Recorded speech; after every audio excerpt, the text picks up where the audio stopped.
own self. One who has attained the state of enlightenment become free of duties, from the sense of duty.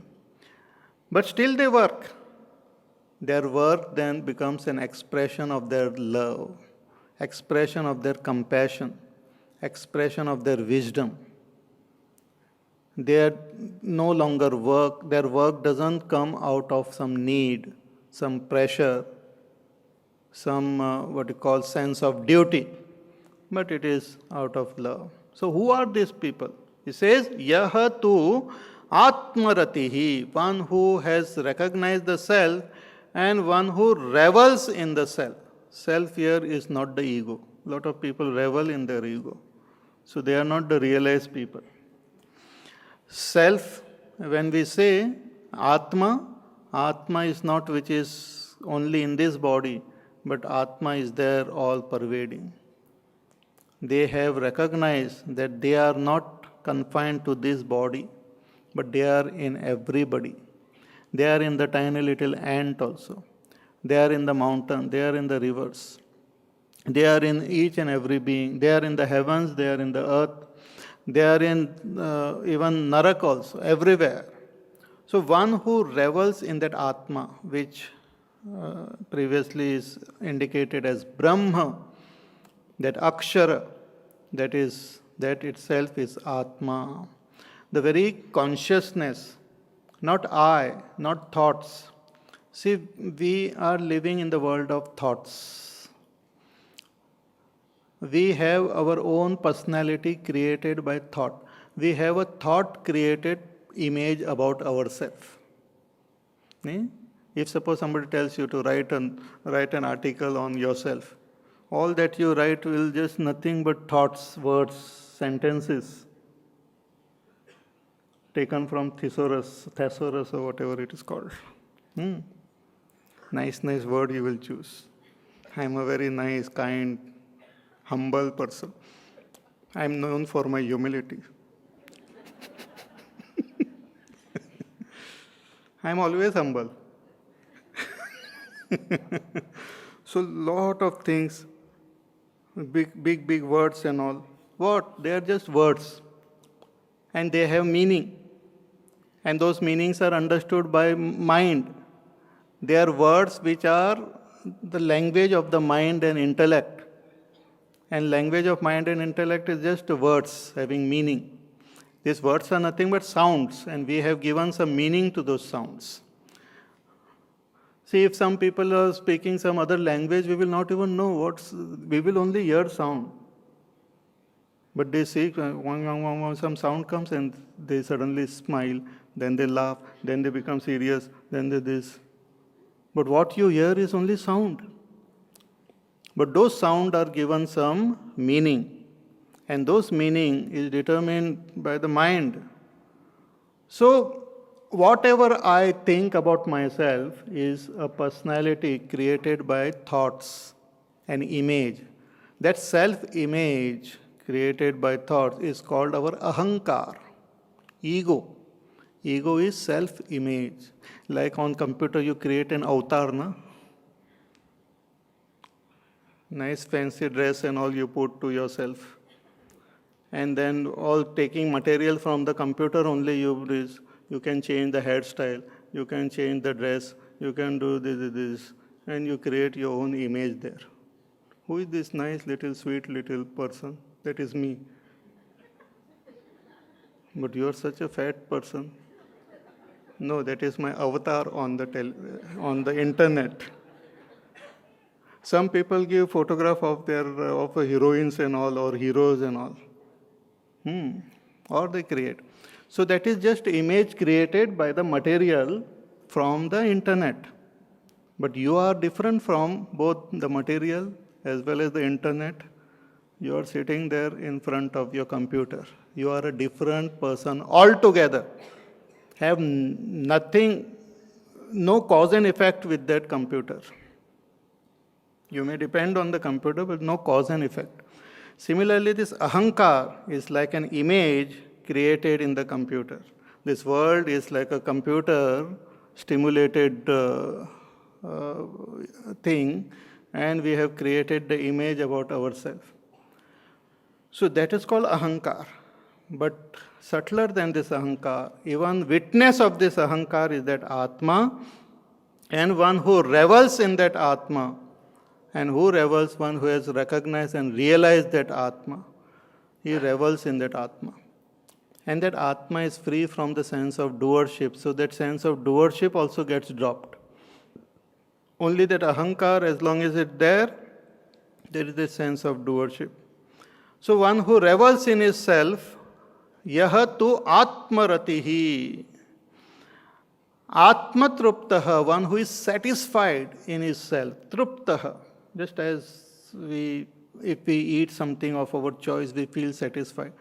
Here, one who is satisfied in his own self, not in some objects, not in some person or place or thing or situation or status or something, but in his own self. Atmatruptascha manavaha, a human being. Atmani evacha santushtaha, supremely satisfied in his own self. Santushtaha, samyak tushta, completely satisfied in his own self. Such a person is identified with the self, and for the self there is no duty. In the presence of the self, all things happen, but for the self itself, there are no duties. Tasya karyam na vidyate. For one who has reached the state of enlightenment, that person doesn't have duties, means there is no do's and don'ts. There is no compulsion. There is no... Why there is no that Bhagavan will explain further. But there is no compulsion. But still, that person will keep on acting. What is the motivation behind that also Bhagavan will tell. Bhagavan himself is a realized, enlightened master. But still he keeps on working in this world. But not with a sense of duty, responsibility, but out of joy. Just like little children and all, they just play, they run around this, that. They are not given a special duty like, you have to run from here and then run from there and jump here and this. No. Apne maste se karte hai. Similarly, for this self-realized, enlightened person, there is no duty. Tasya karyam na vidyate. But hey Arjuna, you have not reached this state. So therefore you have to act. And why they don't have duty? Let us see one more verse. Naiva tasya krite narthaha na krite neha kaschana na chasya sarva bhuteshu kaschidartha vyapashrayah.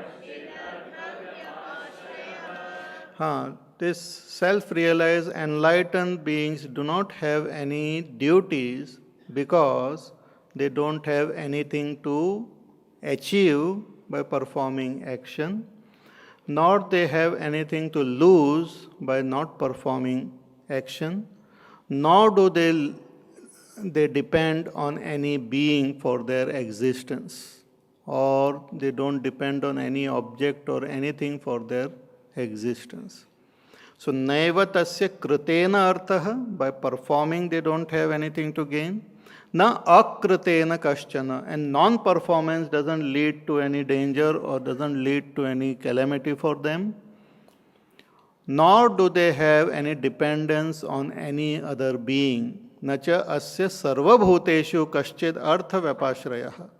They don't depend on any other being. They don't have anything to... See, they are not the body. They have recognized their own real self. If we feel we are the body, then we have dependence on others. If we are, if we live in this world with this attitude that I am bound, I want liberation, then I have certain duties to perform. So when there is a sense of limitation, when I have my own limited identity, that is ahankar, then there are duties to be performed. Then I cannot run away from my duties. Then I cannot say I don't want anything to do. You have to perform. But one who has transcended this limitation become free from all duties. Nacha asya sarva bhuteshu kaschid artha vapashrayah. And then Bhagwan gives later on his own example also. So more about this we will see tomorrow.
Purnasya Purnamadaya Purnamevavashishyate. Om Shanti Shanti Shanti. Hari Om Shri Gurubhyo Namaha. Hari Om.